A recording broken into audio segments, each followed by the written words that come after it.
Tentacion, left side, and that's gone! And J Doctor, a home run! We've got a no-hitter! Welcome to the Pro Baseball Experience. Good morning, good afternoon, good night to anybody out there listening. This is Lord Parquad here, leading off the revival of the PBE Rewind with our first video here of a recap of the season that just occurred, season 39. This is something that once was, but now we are trying to bring back and bring to you weekly videos recapping the sim action so you don't miss out on anything. So far today, we have my co-host here, Gumland. Later on, we will be followed by my co-host for the minors, DoubleDub. And Gumland, how you doing today, bud? I'm doing great. It's good to be here. Some of the old timers of the league might remember me. I joined the PBE back in season 7. My last player I ended at about season 15. Took a break for a year or two of real lifetime. I rejoined for the season 40 draft class with Calpico, and I'm excited to see where things go from here. So let's go ahead and get started with the final regular season standings of season 39.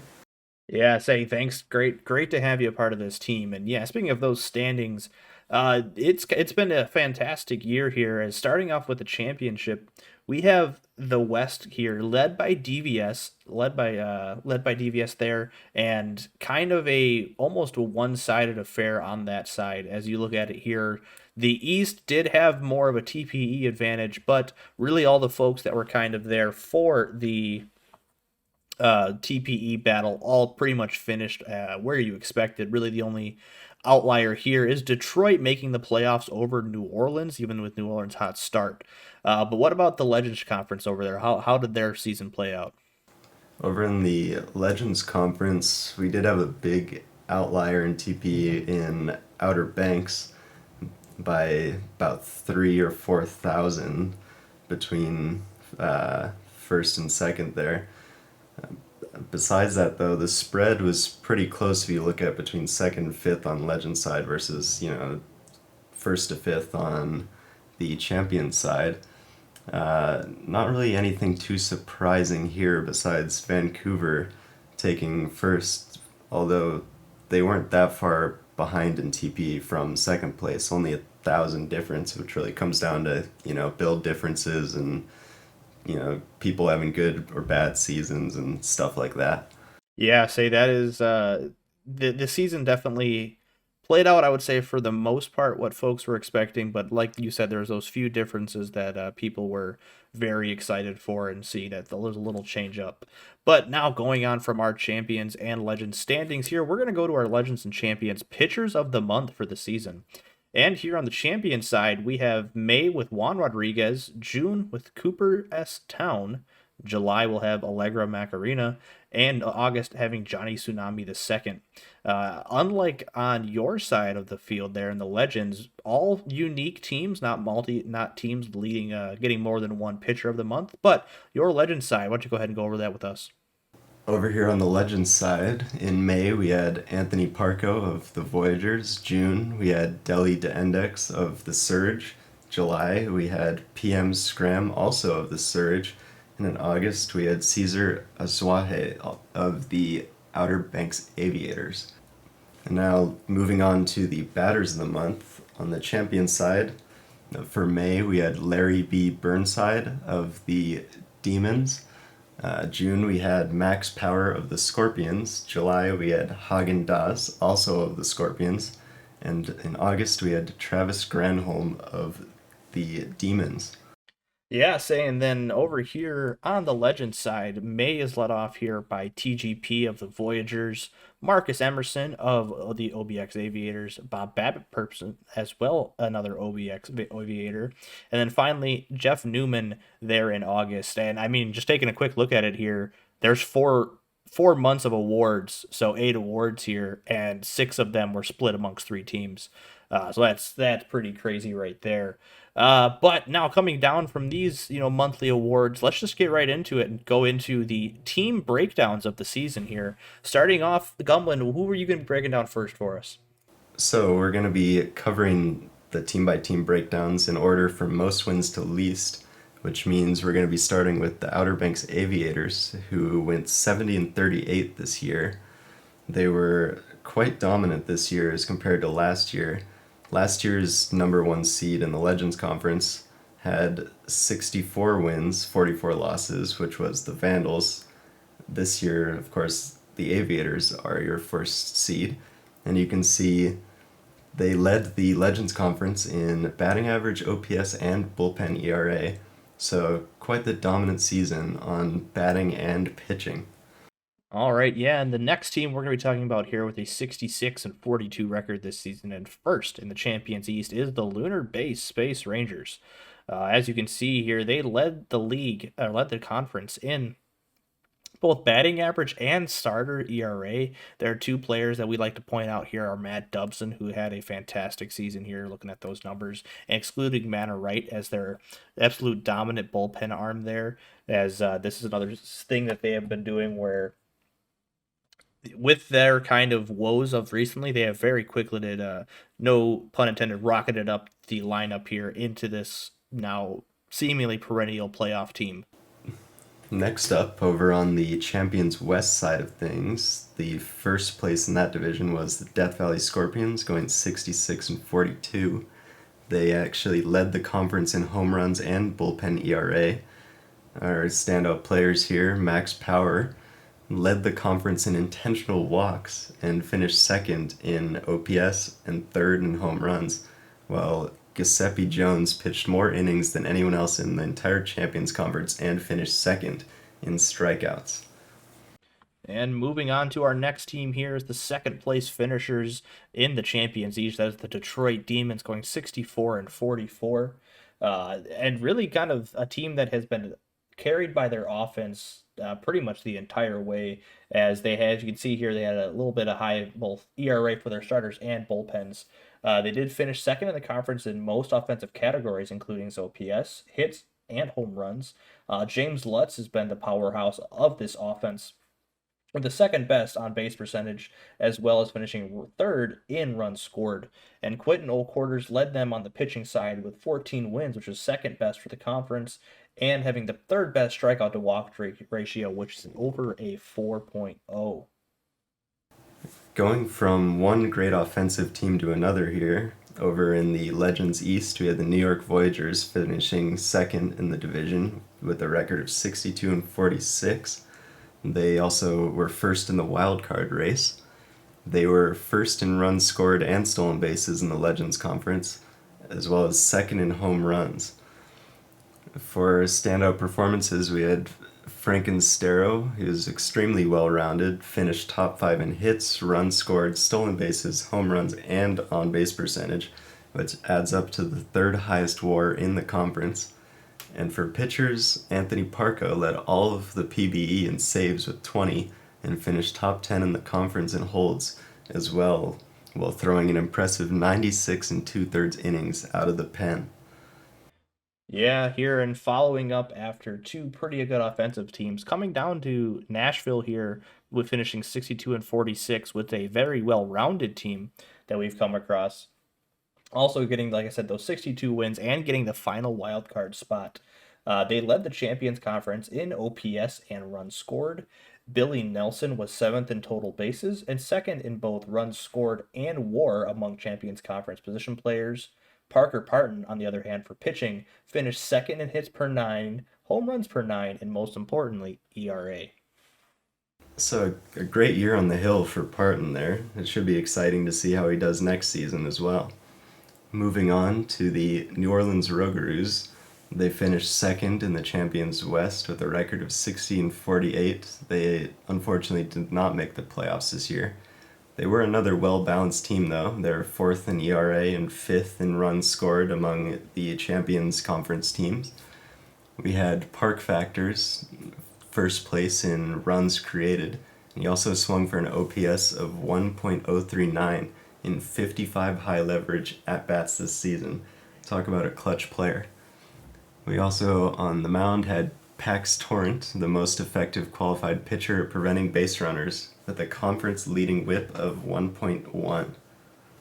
Yeah, and then moving on to the next team we have here is one of the more exciting playoff finishes, and that is the Legends West, their winner, the Vancouver Vandals, who very much have been a pitch first team in this season. Second in ERA for the team, but seventh in runs scored, so very heavily favored for the pitching side. Wendy Marvell led all Legends qualified pitchers in ERA and quality starts.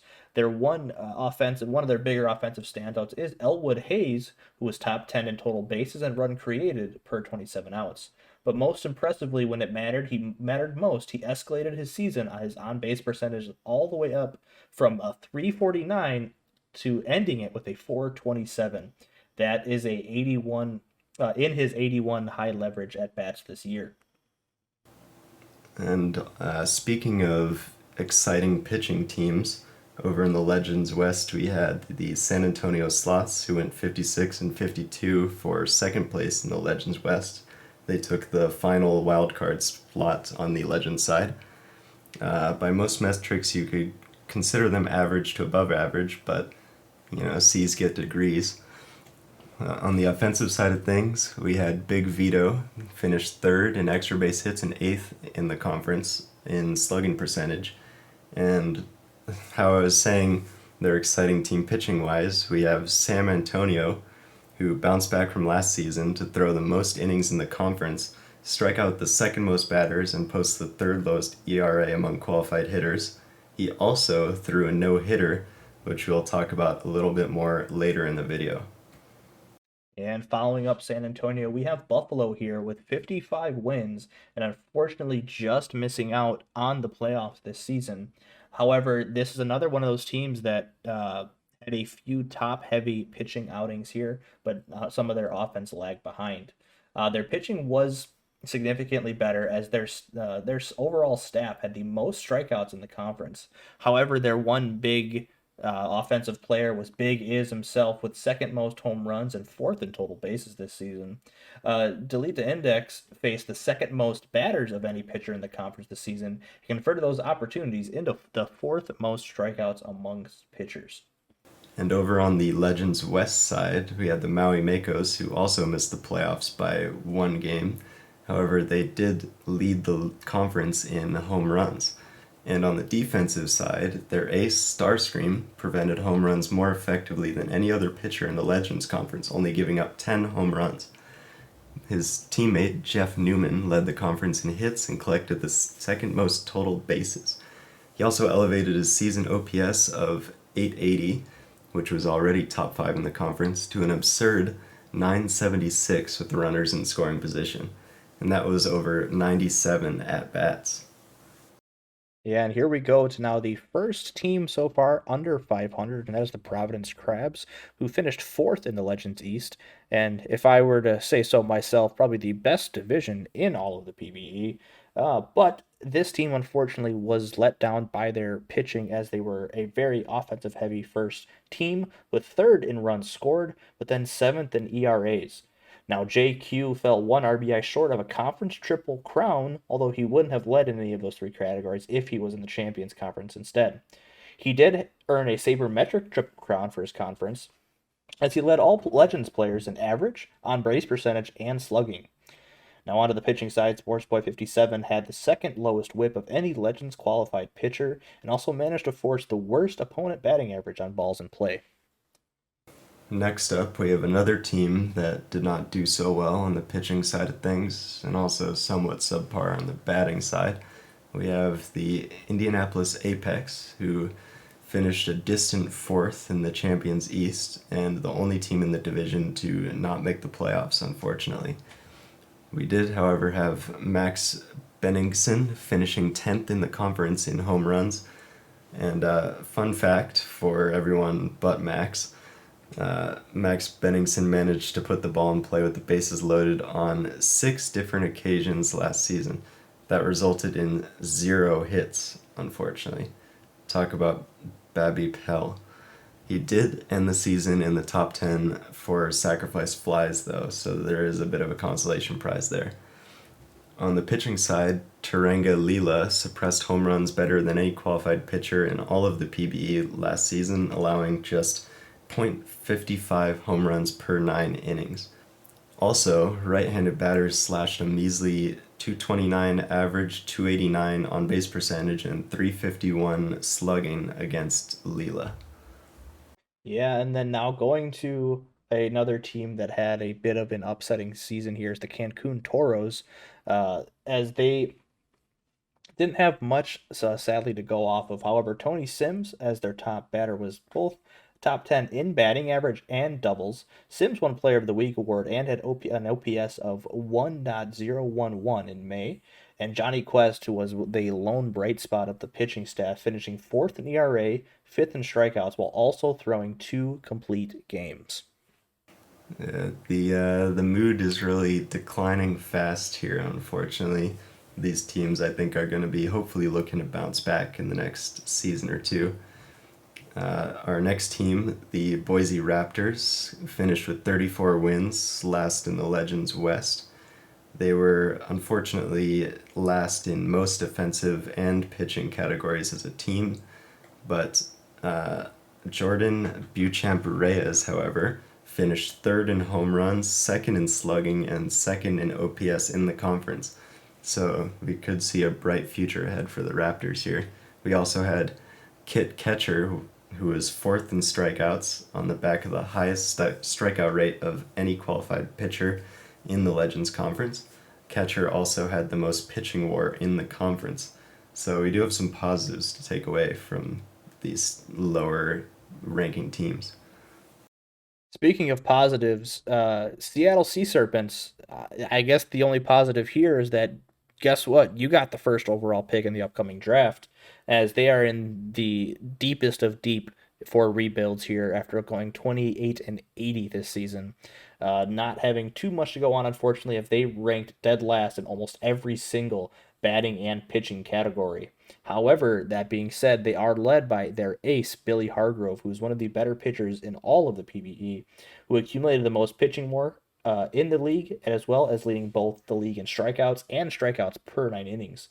Lumpo Sullivan on the hitting side did give them a little bit of something here after he was finishing 10th in the conference in isolated power.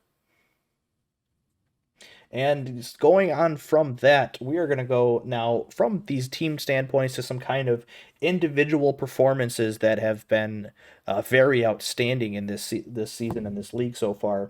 Starting off with some of the top 3 pitching performances in the season here. Obviously, going to have to start off by talking about San Antonio's no-hitter they threw against Buffalo in July, as they went a complete game no-hitter while striking out 9, only allowing 3 total base runners, 2 of them coming off of walks and 1 off an error.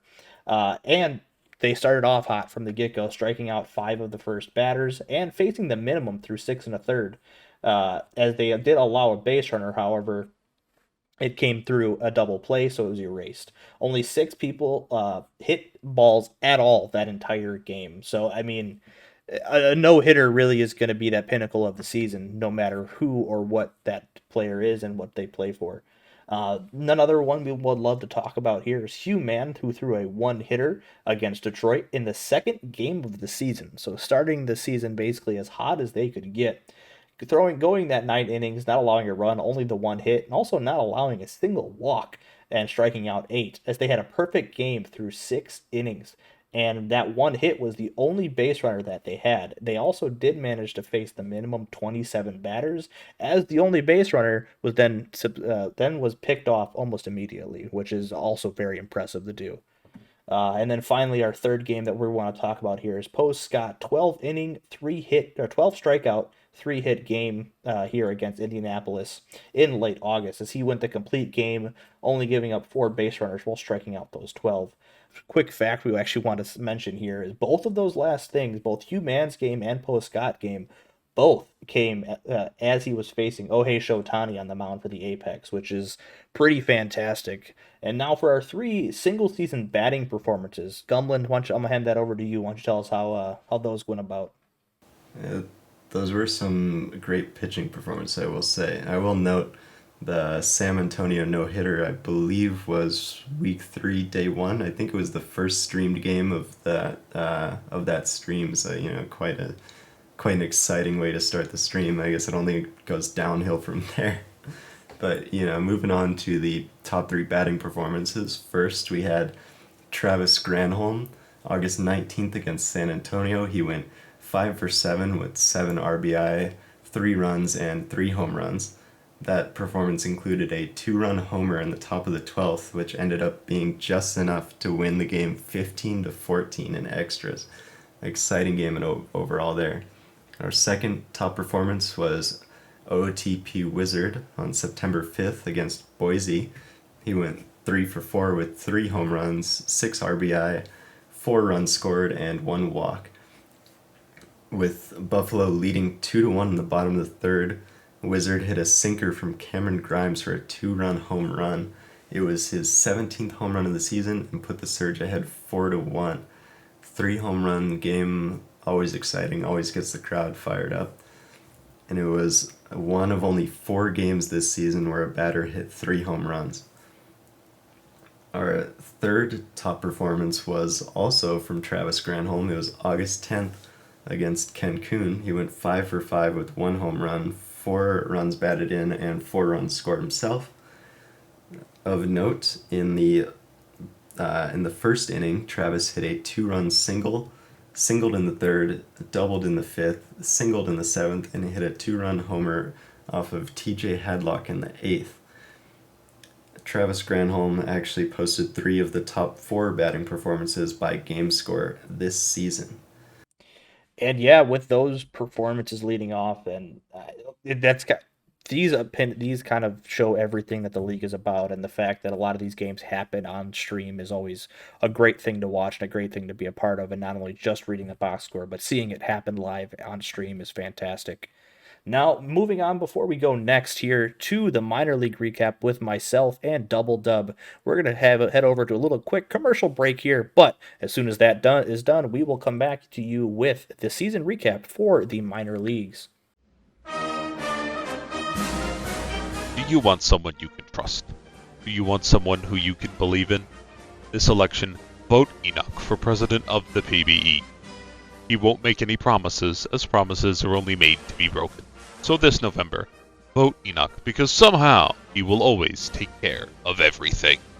Paid for by Subjects of Evil Dictator International. I'm Enoch, and I approve this message. Hey, are you hungry? Then why not stop by Alik's restaurant, the hottest new restaurant in State College, Pennsylvania.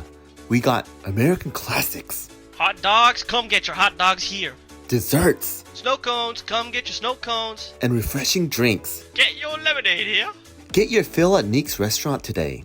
Come on down to Neek's restaurant.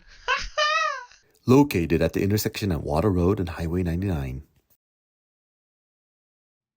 And welcome back to the PBE Rewind. I hope you enjoyed that little commercial break there presented by yours truly, Sarah, as she did a fantastic job on those and the intro.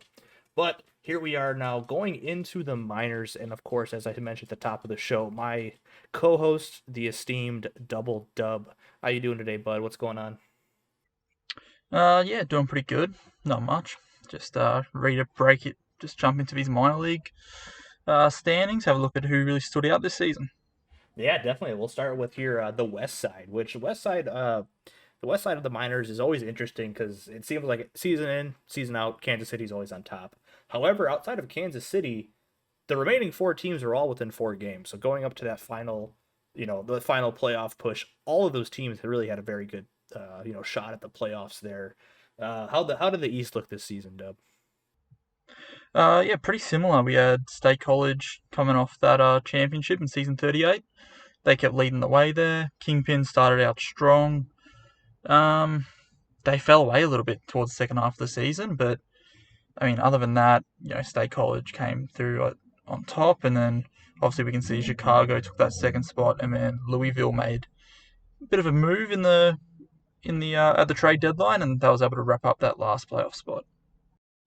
Yeah, and then now kind of moving on here from that quick little standings update here. We have the players of the month, both the hitters and batters here on this side for the minors. Our batters of the month for May we had Girth Poppy, for June we had Lauren Jackson, and then July Girth Poppy again, and then finally August we have Giggity Giggity Goo from Puerto Rico. And it's kind of thing to straight out right out of the gate. 3 of the 4 months were all by Kansas City Hepcats, which is, I mean, just to show their dominance this season and how they performed on the pitching side of things for pitchers of the month. How are we looking? Yeah, I mean, Kansas City's dominance in the hitting was sort of replicated by State College with Stun Gun, in the pitching, with Stun Gun winning 2 of the months there. Maybe his teammate Ryan Knock could be a little bit hard done by, but Stun Gun managed to grab May and June, and then Flan Reynolds over in Brew City got July, and Nova Montaigne came home like a house on fire, was striking out everybody, as she managed to grab the pitcher of the month for August. Yeah, and one thing that always popped into my mind is seeing the minor leagues and how much they differ from the major leagues, as we saw earlier in the show, where 2 of the minor league pitchers of the month had ERAs in the 3.5 range, which it just kind of shows you how drastically different the minors can be. But now moving on here, we're gonna go ahead, break it down team by team, starting with the team that has the most wins. Working our way down. That first team is gonna be State College. Why don't you lead us off with that there, Rob? Yeah, State College, I mean, I'd love to say that they were just built on strong pitching, but they had some strong hitting as well. You can see good old Brett and Neek, Jose, 43 and a quarter, was raking the ball all season. Akata Khan's another one that was strong. Ryan Knock was really the standout pitcher all season. If you take away the last sim week, then, I mean, he was on track for a sub-2 ERA. It's just outstanding. But unfortunately, took a little bit of tap toward the end of the season. But either way, you can see across the board the Swifties were dominant, and they sort of made that into a first seed. Same record as the Hepcats, but yeah, definitely a strong team. Speaking of those Hepcats, yeah, coming in with that 67 wins, and as you had mentioned, they are second in almost every offensive category, including OPS, home runs, runs scored, things like that. But then on top of that, and that's why they're up there with State Colleges, they were first in most pitching categories as well, with ERA, bullpen ERA, and opponent's average, led of course on the pitching side there by Romeo Rosas, who was fourth in strikeouts to walks and in pitching WAR in the minors. Offensively, Lauren Jackson led their way with fifth in runs scored and hit 304 in 69 nice high leverage at bats. So I mean, congrats to them. Yeah, so that sort of takes us into, I'm sticking with the East here, so I've got the Kingpins. So 57 wins. As I mentioned earlier, they actually had I believe they had the best record in the league after the first week, and they sort of started to struggle a little bit. But their pitching was actually their strong point. So 8 shutouts thrown, which leads the minor leagues, and James Daly was a rock at the top of that rotation. So 4.16 ERA might not seem like too much to write home about, but in the minor leagues, really it's dominated by offense, and that's definitely something that I think any GM would happily have at the top of their rotation. Batting wise, Alyssa Jacob, the LUNAR base prospect, she managed to lead their hitting there, 3.3 WAR. Getting average above 300 is always good. So definitely they were probably expecting a little bit more from their offense this season, but either way, definitely a strong season that they can be proud of. Yeah, definitely. And another season that I think is a little bit of the other way, where I think the GMs and the team were maybe expecting more. That's from the California Firehawks, who finished second in the West and in the wild card. Definitely an offensive first team, third in runs scored. However, the thing that was their crippling factor was that they were last in ERA in pitching. So for a team that had such good offensive numbers, they couldn't do much on the pitching side, unfortunately. And a lot of their slash lines is not the greatest. It's pretty average, middle of the pack. However, they led the league in stolen bases. That is going to be something that really shows as to why they were so good offensively, is because anytime anybody got on the bases, it was always a threat to steal. For the pitching side, Novo Montaigne has kind of been their rock of the rock of the season. Had 17 more strikeouts than any other pitcher in the minors, while also posting the second highest strikeout to walk ratio. From the batting side, Papa Emeritus at an OPS of 1.1146 in 48 at bats in which they put the first pitch into play. So first pitch swinging essentially is their motto. Yeah, I think if we're talking about California as a team that maybe didn't live up to expectations, I think the Bruce City Bears absolutely smashed their expectations out of the park. I don't think many teams really thought of them much as maybe they'd be lucky to be a bubble team, but in the end they qualified nearly, they were third seed in the West. I believe that was fifth seed overall, but they were pretty safe, probably from the second week onwards, where I think they won more than 10 games in a row. Pitching-wise, they were led by lots of Heineken Bear version 2.0, one of the many Bears coming out, either from the rotation or out of the pen for the Bruce City Bears. And then batting-wise, led by Dog and Eminem. Now, they were crushing the ball at the top of the lineup all season long. I believe it was their last season in the minors, and they made sure to leave their mark with 129 with a WRC plus. I mean, that's just really top tier there. Also, shout out to Wet Biscuit McGlee, who set a team record with doubles. I think ended up with over 25 doubles for the season, which is a pretty solid mark there. You can see there again, sort of led by their bats, .288 team batting average, second in the minor leagues, but definitely had enough talent on the pitching side of things, with Flamingo Star leading the bullpen, and also Flan Reynolds, who is a rookie starting pitcher who we saw win a pitcher of the month a little bit earlier on the show. So definitely a season they can be proud of, and a season they probably build off, and could be one of the favourites for next season. Yeah, definitely. Bruce City with their GMs, they're always a one you have to think of in contention. But next up here, we have a team that I think they did exactly what everyone was kind of expecting of, and that's the Lemurs here, finishing third in the East and securing the final wild card slot in the East as well. They led the league in something not many peaks were kind of expecting, and they had a very good pitching staff this year, leading the league in both strikeouts, and then when the ball was put into play, leading the league in double plays turned which for the minors is absolutely huge. That is something that, as you'll watch, doesn't happen very often, unfortunately.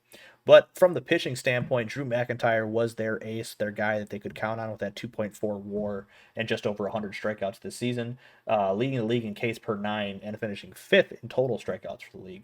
And then, of course, their offensive MVP here, you have Brandbill Osman, who MVP, speaking of, he is probably up there in contention for that as well, as he hit 444 and posted an OPS of 1.054 in 72 high leverage at bats this season with an on base percentage of over 500. So not only was he just their best hitter, but also the best hitter when it counted. So you have to have huge props to Brandbill Osman there. Definitely. I think he stood out all season long as a real contributor. And I think the Lemurs made their move during the season, and they made it work for them, got into the playoffs, snuck in there. I think they made a little bit of a run, so definitely a good season from them. If we're looking at a team that maybe didn't live up to expectations, probably Modillos. Amarillo, looking to build off a strong rotation, ended up just being middle of the pack, but definitely led by Johnny Patey. Patey was a stud from his first start during the season. That 9-9 record probably doesn't do him service, but 3.67 ERA, and he was right up there in the league in strikeouts. Definitely showed that he was top of the rotation material. He's on his way to New York now, and helping out the lineup, Adalbert Steiner, he was unreal all season long. Stepped up into a spot where we lost some of the big bats from the season prior, and he was lights out all season. You can see there with his stats. And I think he was hitting north of 340 for most of the season as well. So, look, we could play ball at home, couldn't play it away, and that's probably what led to us missing the playoffs there. But still a couple of good performances. Yeah, and then up next here we have the Anchorage Wheelers, who I would say they probably, hit above their weight class a little bit this season, but as they're really kind of in the midst of that rebuild still, trying to acquire those prospects and get into that kind of locker room environment to have that winning that we see there at the top with like Kansas City.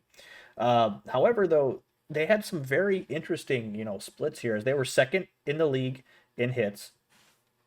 And then also, but dead last in stolen bases. So there was not much aggressiveness, not much movement on the base path there at all for the, for Anchorage. And on the pitching side, though, Dolores Clifton was kind of one that we were looking at here to be their ace and the one that has been around the longest there. Striking out 22 batters in May and then doing it again in August. Unfortunately, the middle months is where they kind of got roughed up. That's why they maybe weren't as good of a hitter, as good of a pitcher as others. Hitting wise, though, Harley Quinn had an absolute amazing season there in Anchorage, leading the league in both slugging and RBIs, while posting an OPS here of 1.084 over 109 high leverage at bats, which is also just a huge amount of time to be at the plate when you have to perform for your team, and she did that exactly. Definitely big year there behind the dish in Anchorage, and yeah, I agree. They definitely surprised a few people this year, I think, and I think moving on to another team that looked like that was a surprise package for the first half of the season, your Florida Flamingos. Sometimes you hear the term pitching optional. I think it was fielding optional for the Mingos this season. Zone rating of -37.6. I mean, I'm not going to go any further in depth on that one. I think it says it all. Crash Jackson couldn't replicate the form of the season prior, but still struck out their fair share of batters, over 31 batters in the month of May, and had an ERA lower than league average for most of the season. So, while they could have been expecting a little bit more, definitely not going to turn down that performance. As we spoke about earlier, that 4.8 ERA actually plays a bit stronger, especially when you consider the defense that was behind them. Florida were led by their rookies. Manuel Bang was definitely one of them, Cal Pico another. Both of them were very solid hitters in important parts of the Florida lineup. Manuel Bang had an OPS plus of 112 as a rookie this season, which is, definitely a standout bat, and I think Mingos are definitely one to look at. Don't like to give too many compliments to the Mingos, but definitely one to look at next season. Is definitely a definite chance of a playoff spot. I know as much as that pains you to say, I do appreciate that. But unfortunately, the team that's going to round us off here is the team that finished in the bottom of the minors here, and that is the Puerto Rico Ranas, my alma mater.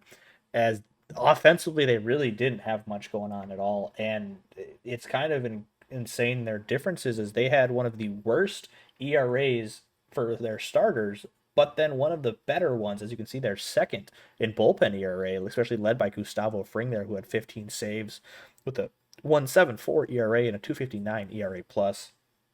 So that kind of disparity of between the bullpen and the starting rotation is really also what contributed to this unfortunate season for Puerto Rico.